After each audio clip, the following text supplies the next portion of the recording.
antes de iniciarmos a parte mais importante, presta muita atenção. Por que eu abri esses 2 capítulos? Todos vocês, jovens, não obreiros, obreiros, pastores, a todos nós, isso é muito importante. Se você não tiver conhecimento disso que eu vou falar, é melhor você deixar o seu ministério. E é melhor você nem se atrever a sonhar em ser um obreiro. Porque nós precisamos nós estamos chegando num ponto que a igreja precisa parar de brincar com o altar, antes que Deus perca a paciência e fulmine a todos nós. E agora eu não estou brincando. Nós precisamos entender o que é ser um sacerdote e um ministro. Nós precisamos entender e parar com esse oba-oba, parar de humanizar a Deus. Quando ele diz assim: não usareis o nome do teu Deus em vão, é exatamente o que nós estamos fazendo. E usar o nome de Deus em vão não é fazer uma piada com o nome de Deus, é muito pobre essa interpretação. Usar o nome de Deus em vão é envolver Deus nas nossas ações carnais, projetos carnais, no nosso humanismo. Queremos submeter a Deus a nossa condição de pensar, de agir, de viver. Não, meu irmão. O relacionamento de Deus e o homem é um só. Tira as sandálias dos teus pés, porque a terra que você pisa é santa. Foi assim que ele se dirigiu a Moisés. Moisés não conseguiu, não se atreveu a olhar para Deus, temia olhar para o Senhor.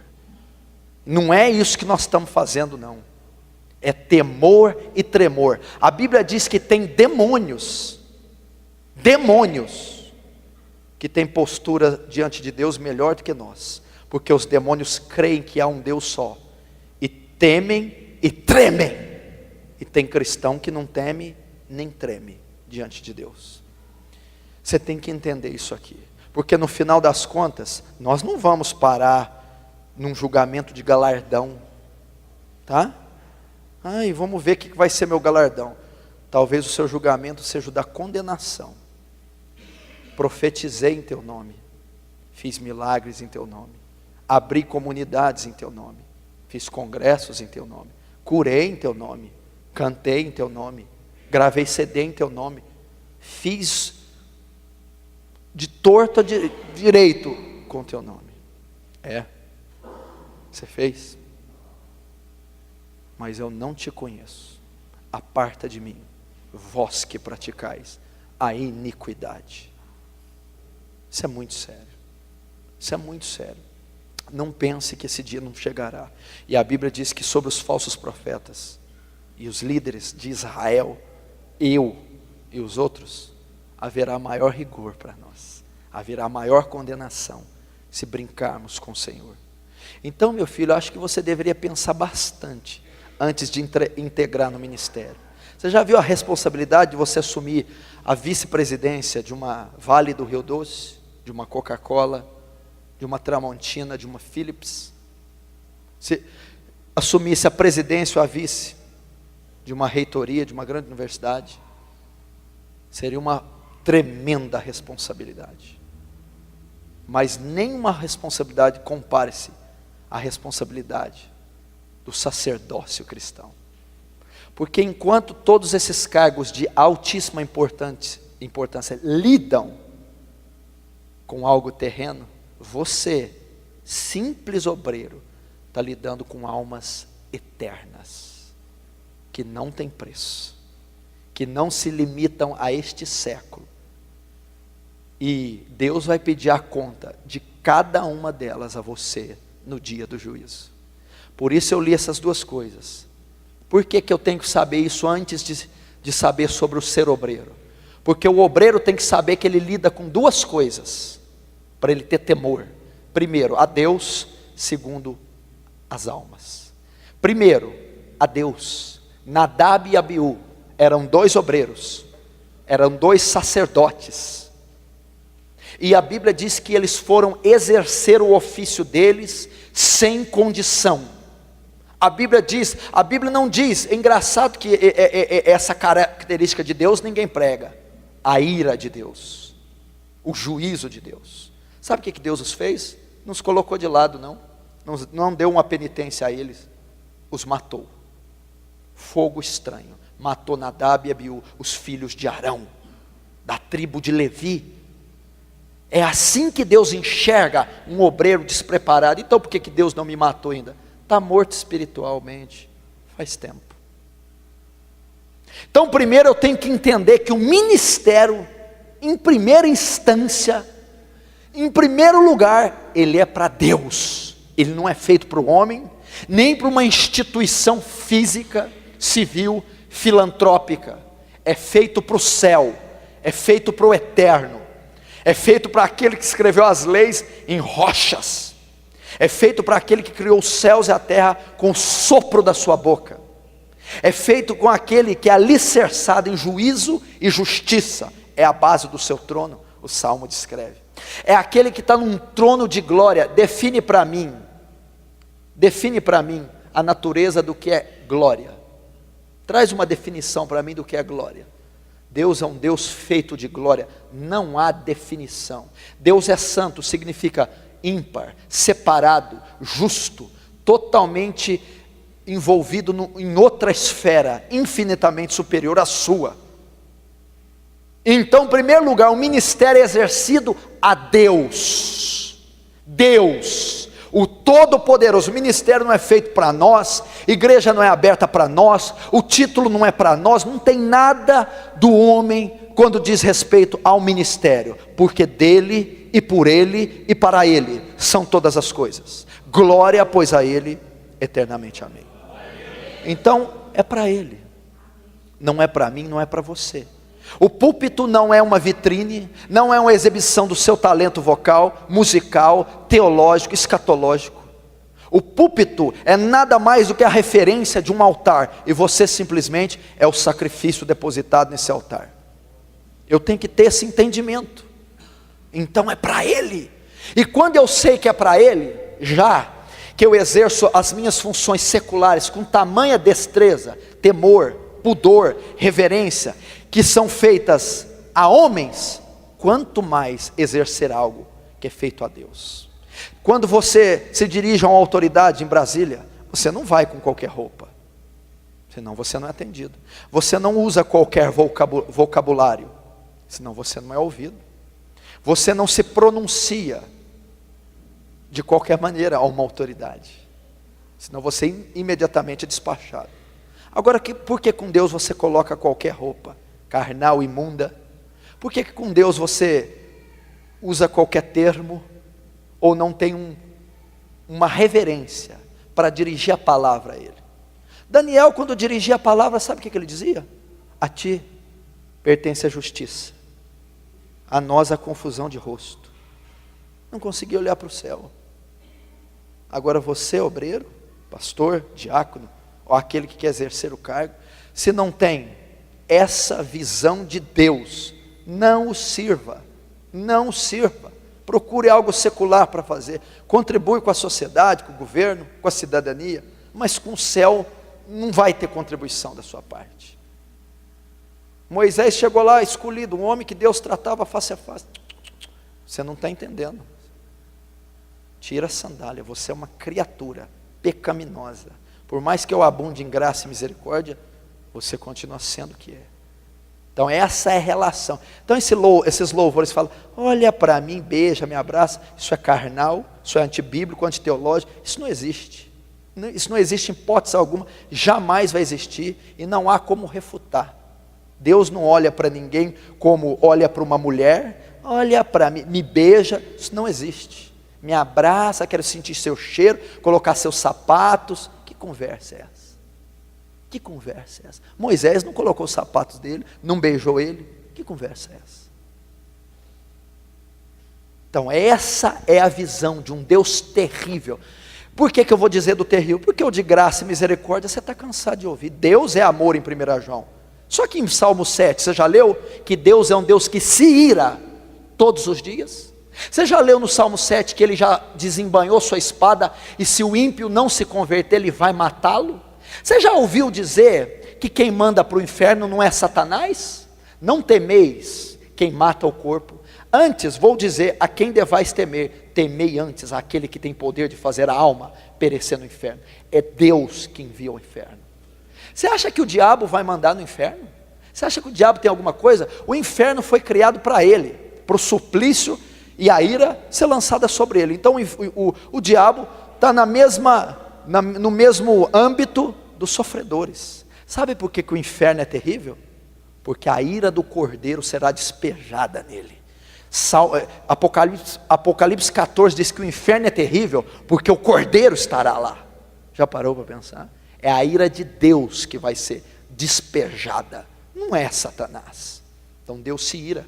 Deus ama, odeia o pecado, mas ama o pecador. Deus odeia o pecado e odeia o pecador também, porque Ele mata o pecador. Cuidado com isso. Isso aí é interpretação neopentecostal, contemporânea, triunfalista. Nós devemos entender a mente de Deus.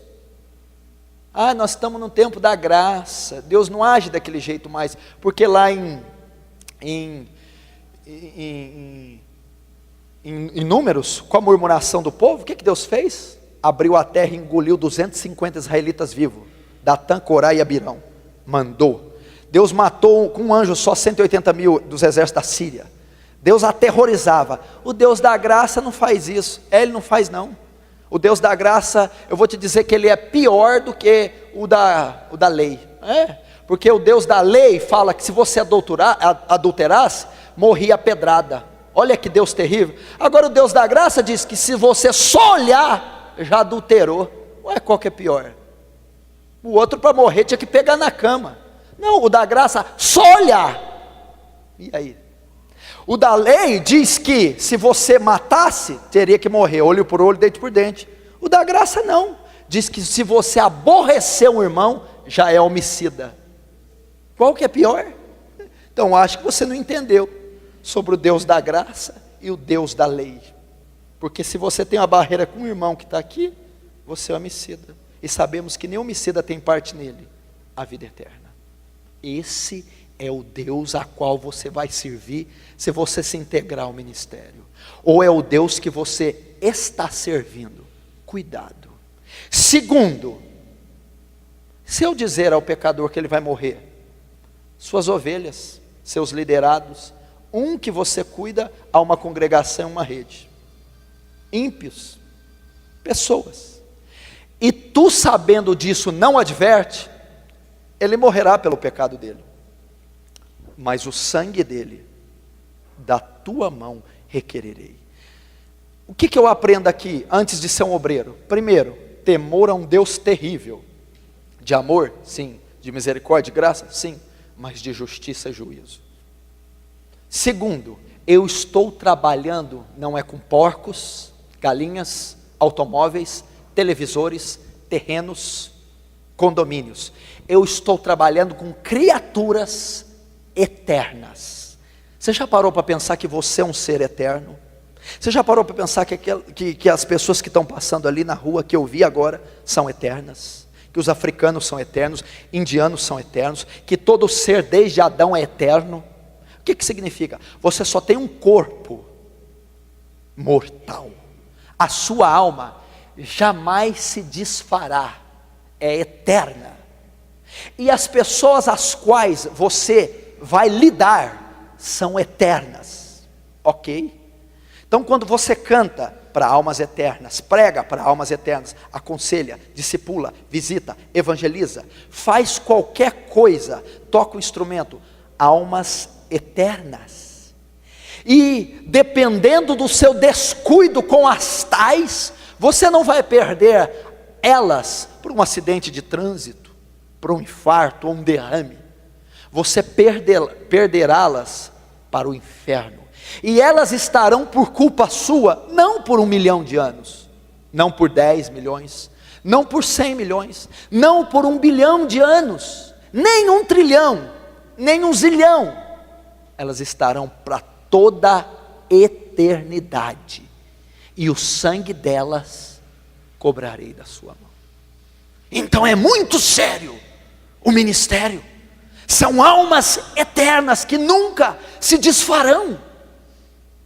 Então olha o cuidado que eu devo ter antes de exercer, ou se eu estou exercendo um ministério.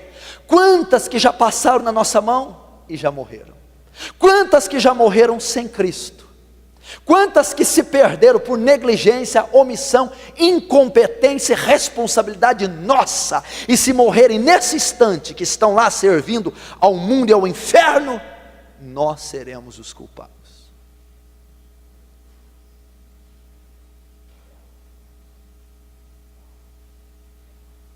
Achando que é brincadeira?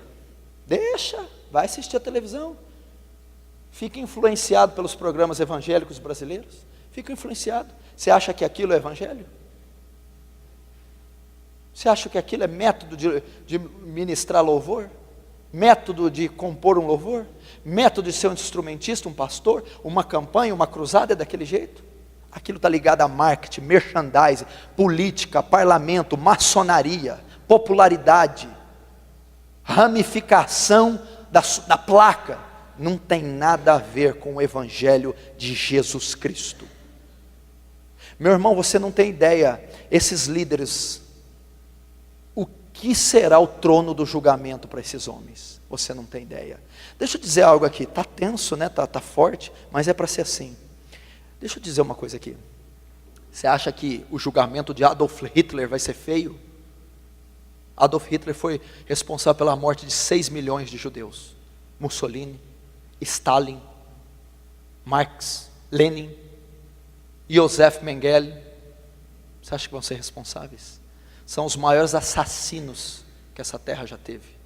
São as pessoas da pior espécie. Mas deixa eu te dizer uma coisa, o julgamento deles não vai ser tão árduo como o julgamento dos falsos líderes. Por quê? Porque esses aí só mataram corpos.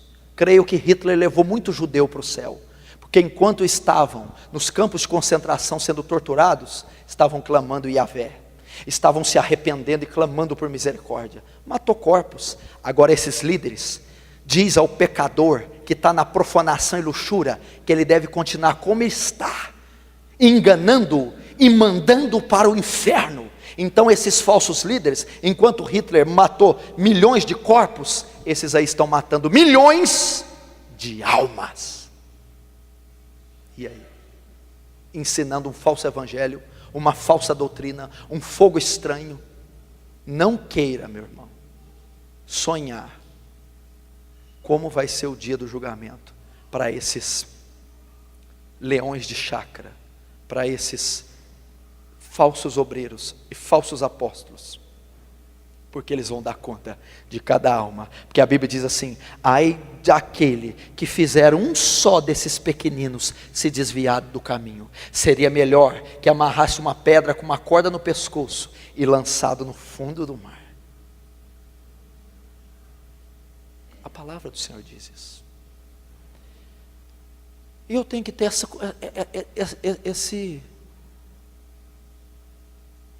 esse conhecimento do que é um ministério.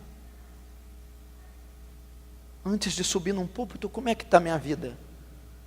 Quanto tempo você passou em oração para cantar, para pregar, para aconselhar? Quanto da Bíblia você estudou para ter princípio bíblico e não falar coisa da carne ou das ciências sociais? Como é que é? Passou a semana inteira vendo novela, TV, internet, paquerando, passando a mão. E depois foi louvar, ministrar, pregar, cantar. É o ministério de Nadab e Abiú. É o ministério de Nadab e Abiú. Olha a responsabilidade. E nós não podemos ser demais maduros para dizer: isso aí eu tenho ouvido desde que nasci. Talvez nunca ouviu desde que nasceu. Nós temos que ser inocentes, sinceros e puros como crianças. Porque eu tenho pregado o Brasil todo, tenho vivido um evangelho na medida do possível, verdadeiro. Mas toda vez que eu sou advertido pela palavra ou por um homem de Deus, eu me curvo e me dobro e reconheço a minha falha, seja quem for. Aí está a nobreza de um homem de Deus. Não está em dizer que sabe tudo, e sim de reconhecer quando não sabe, quando não tem condição, quando está em falta com Deus. Quando diz, tenho que rever minha vida, porque o meu ministério até hoje pode ter sido feno, palha, restolho, vai queimar pelo fogo, não é pedra preciosa, não é ouro, está edificado sobre a areia. Porque não adianta você ter quantidade e você não ter qualidade. Então é preferível ter uma igreja com 1000, só com um salvo, ou uma igreja com 10 e 10 salvos? No final das contas, a igreja de 10 prevaleceu sobre a de 1000, porque tinha um pastorzinho humilde, apto, na frente dos 10. É isso que é importante. Quem te disse que Deus está ligado a números? Quem te disse que Deus está ligado a números? A Bíblia diz assim, escuta esse versículo: ainda que Israel seja como a areia do mar, só o remanescente será salvo. Porfiai por entrar na porta estreita, porque são poucos os que vão passar por ela. Jesus já profetizou 2000 anos, nem que você quiser, você muda essa profecia, nem que você chamar uma construtora para largar a porta, para tentar passar mais gente, não vai passar. São poucos os que passarão por ela. Ele não está ligado a números. Pare com a numerolatria. Eu preciso crescer, eu preciso. E essa numerolatria tem acabado com a igreja brasileira, porque todo mundo quer crescer, e estão como um rolo compressor passando por cima dos princípios bíblicos e teológicos.